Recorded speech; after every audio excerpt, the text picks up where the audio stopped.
Hello guys, আজকে আমি আমাদের নানু বাসায় যাচ্ছি রাতে ট্রেনে চড়ে। ঘুটঘুটে অন্ধকারের মধ্যে কিছুক্ষণ পর আলোর সন্ধান মিলেছে। আর এটা একটা স্টেশন, এখানে কিছুক্ষণ থামবে ট্রেন। তো ট্রেন থামার পর আবার চলমান হচ্ছে। তো ট্রেনটা যখনই চলমান হচ্ছে তখনই ঘুটঘুটে অন্ধকার শুরু হচ্ছে। তো এই ঘুটঘুটে অন্ধকারের ফিলিংসটা জোস হরর মুভির মতো।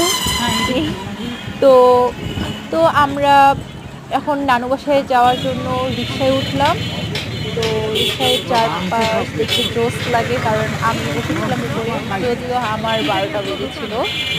তো চারদিকটা আসলে অনেক সুন্দর লাগছে, কারণ আমি আজকে ফার্স্ট নানু বাসায় যাওয়ার সময় ভিডিও করতে পারছি। তো